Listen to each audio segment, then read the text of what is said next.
I'm here at VCF Southwest. We're rebooted at the Davidson-Gundy Alumni Center. It's Friday. It's about 11 o'clock. The exhibitors are setting up here.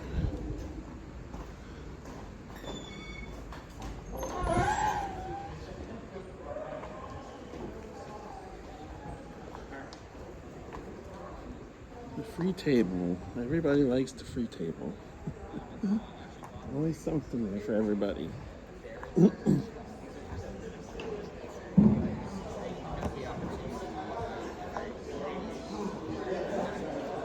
Hey, you're live on video, not live. You're recording.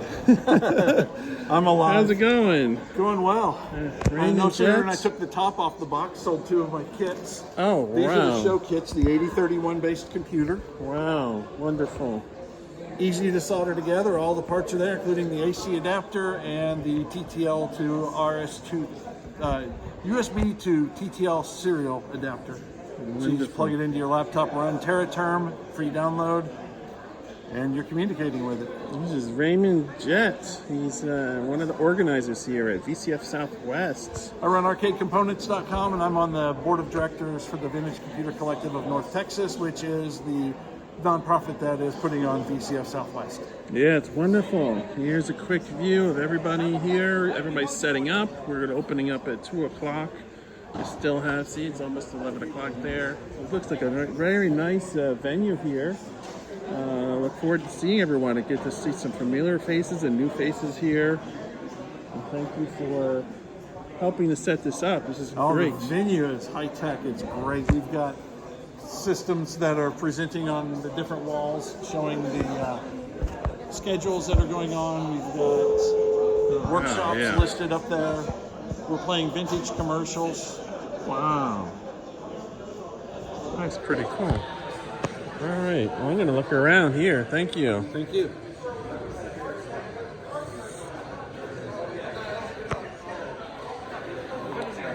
This is David. Love it. Hello, you're recording of Usagi Electric. He's setting up here for his exhibit here. Look at that. It's wonderful. So far, everything works. Cross your fingers, right? Cross your fingers. Survived 3 days. Well, I would hope that they have good electrical here at the university here. We are almost positive because all of us are coming off of one socket.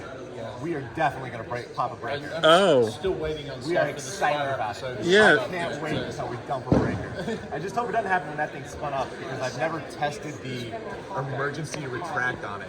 Uh-oh. I know at VCF East we only did one breaker pop. And were you the one of the first to smoke, or is it someone else? No, that wasn't me. Okay. Has it happened here yet? It hasn't happened yet. done it yet. So who's going to win that award? And who's dividing the award? That's the question. Oh, well, that's a good question. What will be the award? Will they just... The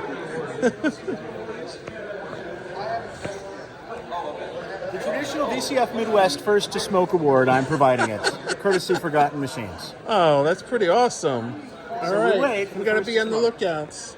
You can't do it on purpose. So he's got a lot of great stuff here. The rule is you have to display it for the duration. And your name is AJ. Yes, Forgotten All right. Machines. We got it right here. Mr. All right. Jeffrey Brace, thank you very much. You're very welcome. Glad to come here and help you guys. And Do you understand anything that you see here? I know what these are. These are floppy disk drives, 5¼ inch floppy drives, and What are these? different track numbers. That's an 8-inch floppy drive there. Shugart, I guess, is one of the manufacturers of them. Right. Um, And you know why it's here? I don't know why it's here. This will tell you. Recovering and preserving, yes, that's a very important thing from vintage computers is recovering lost or damaged media and preserving them, because people have some rare and unique things that they'll find in people's houses and garages and warehouses, and so you use like some sort of software for that. Yes, lots of software. Some of it I wrote, some of it already exists, right? Image stuff at the flux level. Yeah, that's Whatever the media is. Gosh, I don't even have room for it. My 9-track tape. How can I not bring up my 9-track tape? See, I have to stack up, so I have to figure out how to do the box things because obviously we don't have enough space here. 9-track. Yeah. We're gonna be imaging flux off of these babies. Oh, wow. You got it. Well, I look forward to having you fully set up. You know, Me too. you're setting up, you're taking your time. Oh my goodness, what is that? 9-track tape. Wow. Yeah. We're gonna image the flux directly off of 9-tracks. You gonna do it live? If you want, absolutely, I'm gonna do it live. All right, I gotta be also here for image the- the flux off QIC tapes. I gotta be here. You got some for QIC that. cartridges. I'll do live demonstrations for QIC tape band replacements. Wow. If anyone cares, that is. Yeah.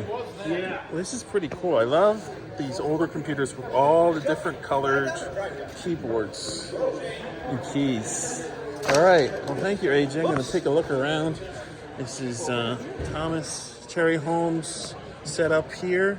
Hey, Thomas. It's okay to record you? Okay. How you doing? So you're setting up here. What's that? What's your name? Jamie. Jamie. I've seen you we met before. you at, VCF East. So you're still setting up, so I'll be back later for this, but we got the Fujinet today, is that right? You got Fujinet, meatloaf, all right. Oh yeah, there's the Fujinets.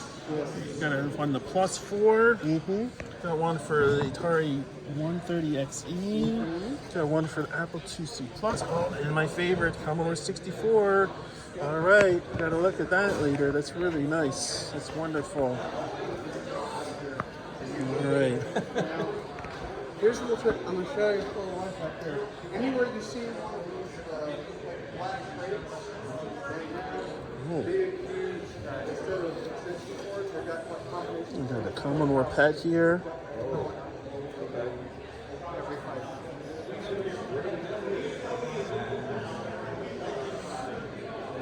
Oh my God! Oh, I know you. It's Shane. We had dinner last night with Jerry and Jay. That's wonderful. All right, so you got some. I'm recording, by the way. that's So, fine. Yeah, these are all Soviet clones. Most of these I bought back from Russia myself. yeah. So the BK 001010, that was one of the first Soviet home computers. It's a PDP-11 clone. It's based on an LSI-11 chip that they copied.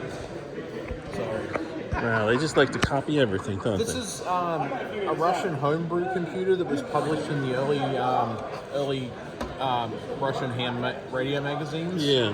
It's they reuse the same case for a whole lot of different machines. Yeah. But it's a Radio 86, so that's sort of completely homegrown.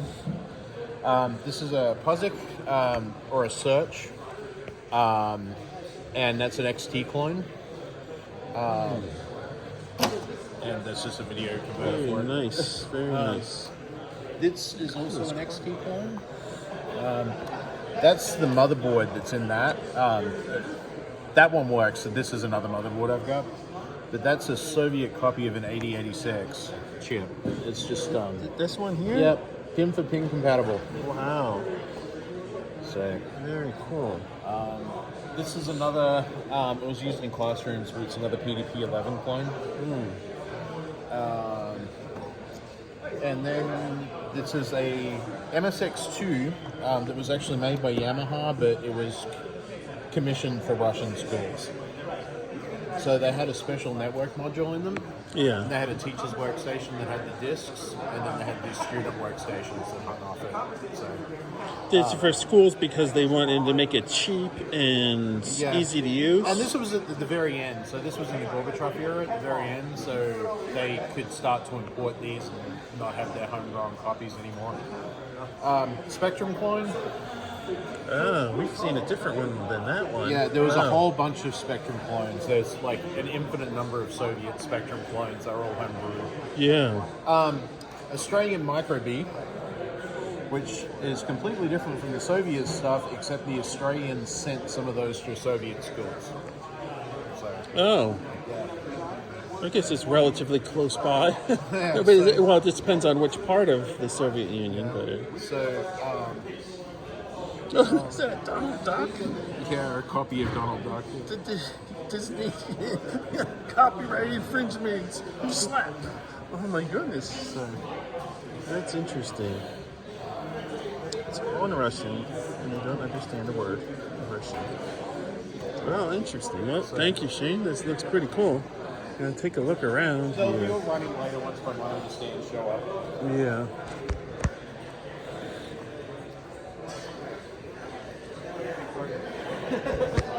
All these 3.5-inch discs.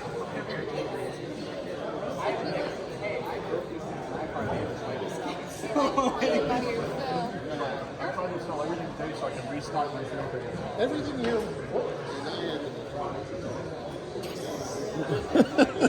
You got it to work.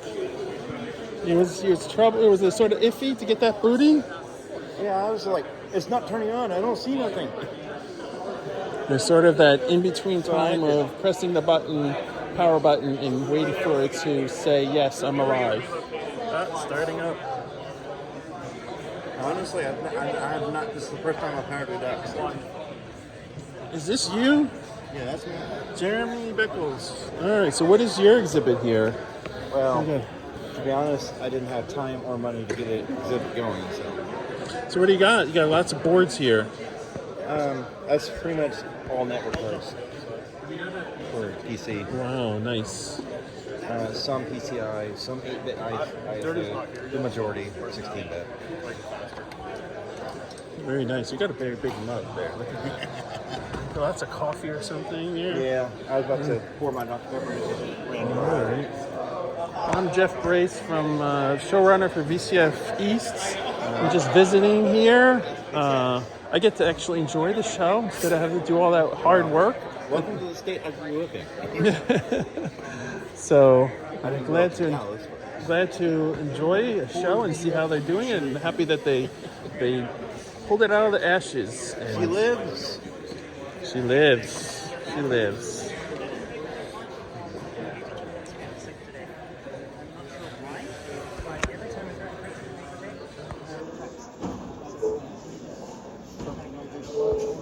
Yeah, something funny going on. So like,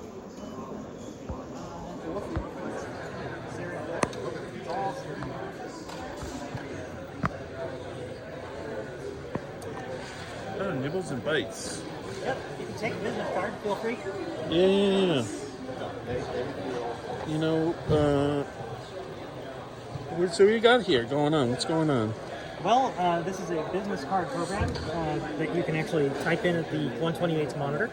Oh, that's pretty cool. Yeah, I did a video on this on my YouTube channel. Yes. If you go to nibblesandbites.net, you can actually get to the program. You can also get to the video where I discuss it.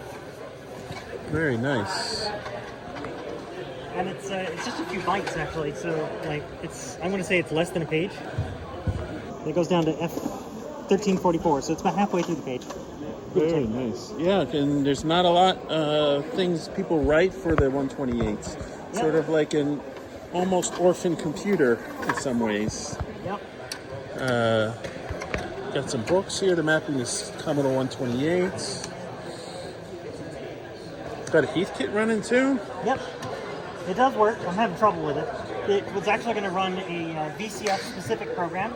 The idea was that you'd walk up to this terminal, it would say, hello, welcome to VCF. This is an H11A by Heathkit and Digital. And if you want, you can print out your name on paper tape through this paper tape punch. Oh, that was nice. That's always a fun thing to have a little takeaway. So you're June? I am. All right, I'm Jeff Brace. Good to meet you, I'm a Jeff. showrunner of VCF East. Cool. I I still haven't been to VCF yet. we're looking for, people that do YouTube shows, so I may invite you to our show next year By all means. in April. Bill Hurd and I are gathering different people for a roundtable or of YouTube streamers, webcasters, streamers, whatever you want to call yourself these days. Sure. So yeah, I think this looks like really fun stuff here.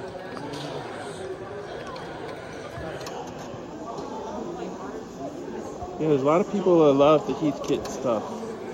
It's cantankerous. Is it running off 8 inches floppies? It is, actually. Very nice. And these, unfortunately, are misaligned, so you can't use one disc in the other drive. Oh, the drives. All right, I see. I didn't have time to align them and do At a full least it's service working. workup. Yeah. Yeah, it mostly works, but then if you type like this, I can plug it in. To DTE. It is raining. No. There's a thunderstorm. And it will trap as soon as I hit enter. Yep, there's the trap. M trap to 4. I'm not sure why. And then it drops back to RT11 or HT11 really. This is not RT11, this is actually a hacked up version of RT11 because DEC was concerned that if Heathkit sold this whole unit together with RT11, that they would actually undercut DEC's sales. So they did a licensing deal to cut out a lot of the functionality that was in RT11. So you don't get multitasking like you do in the bigger version. You don't get foreground background tasking. You get a bunch of other things that RT11 doesn't have for HT11. But yeah, like it's just kind of like a mangled version of RT11. Oh, very cool. But yeah, this is essentially just a PDB-11. Like there's nothing special about it really in that regard. So if you look at the front here, these two boards, the purple ones, are actual DEC boards. This is a DEC PDB-11 CPU that I've got my pinky on right now. The rest of the boards, the white ones here, are all hand assembled by the previous owner, and these are Heathkit specific boards. So it really was kind of a joint effort between Heathkit and DEC to produce this machine. Interesting fact, DEC 8-inch floppy drives, their RX-01 and RX-02, did not allow you to format the disk. This guy does, and you just have to flip your switches here to enable formatting. And right now it's off because I want to protect my disks, but then at the ODT monitor, you can actually get this thing to run a BOM subroutine to format the disks.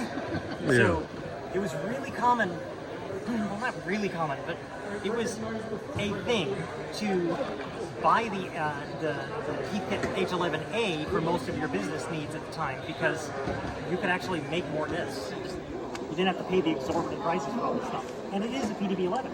Yeah. I actually have a card here. This is an Emulex SCSI card. And it connects to a SCSI to SD. Excuse me, this is a blue SCSI.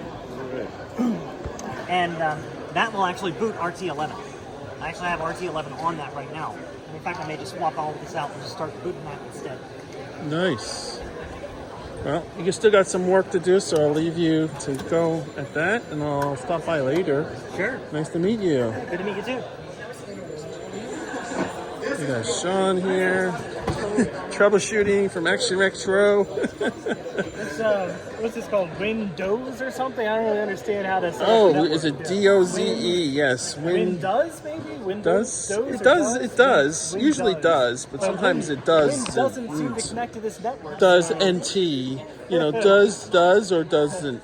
See? You got that? That was good. We took that way too far. I know. But it's very interesting. Yeah, Windows looks like 3.1. No, this is 90. Oh, 95. Oh, 98. 98? Oh my goodness.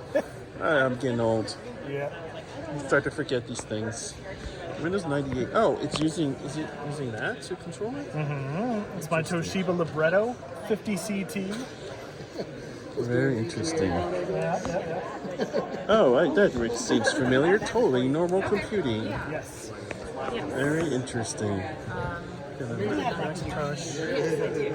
Powerful. I got a warning. Very interesting. What was your name? Have you met Little My Dad? What's going on? It's like fluorescent green.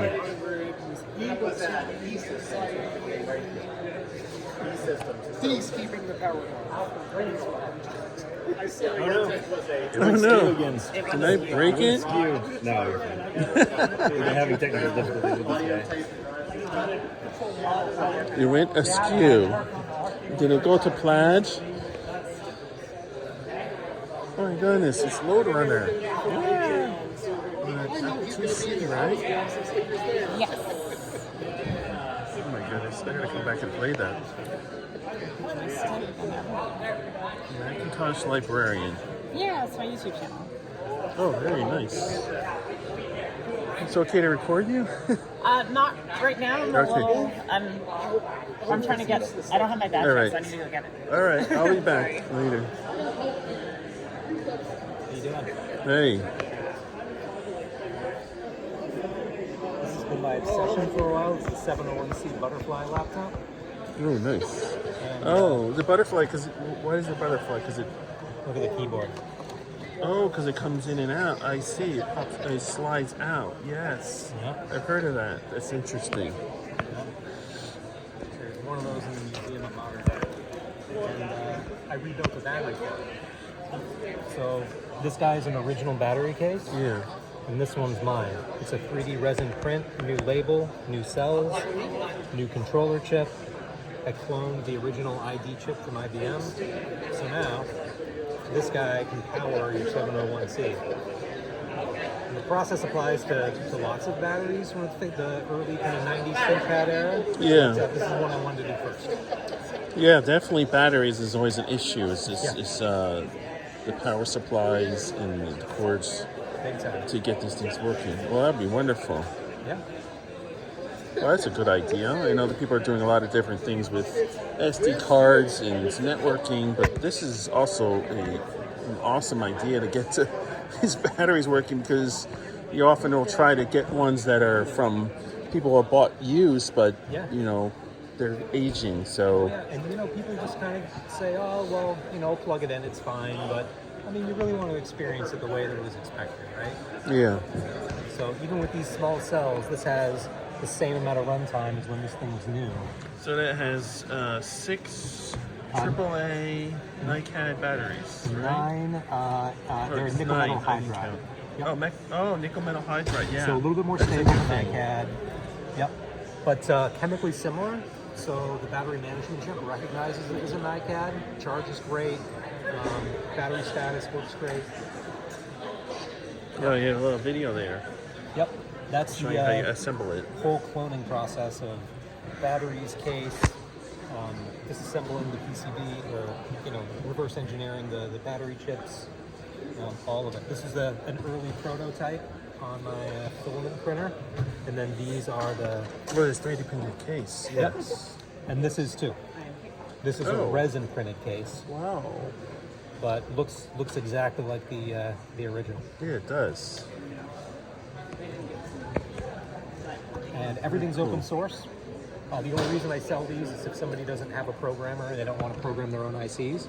But all the software is open source, hardware is open source. You can go order these from PCBWay, order an AT Tiny, program it yourself. You can do all of this. The STLs are available. Everything's free. Oh, wonderful. Well, thank you. Yeah, absolutely. I'm Jeff Grace from VCF East, Right? the showrunner, so I was glad to come here and see different people and different things here. Yeah, absolutely. This is great. This is my first VCF as somebody who's presenting something. I usually am at VCF Midwest, but I decided to kind of showcase my battery stuff today. Very nice. Yeah, absolutely. All right, I'll let you finish it up here. And Appreciate it. you can come back.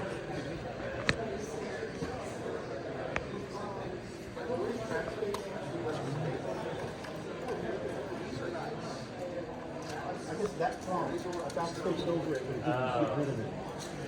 You didn't have to do the space.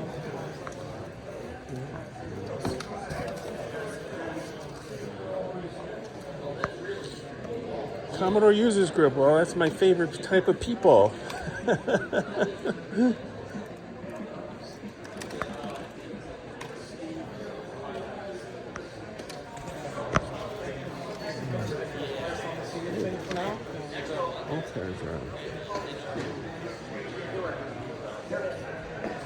Stuff to say over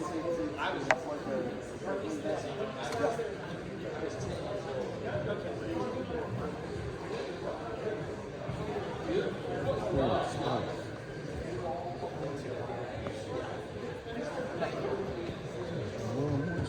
Go down this way. Conversation.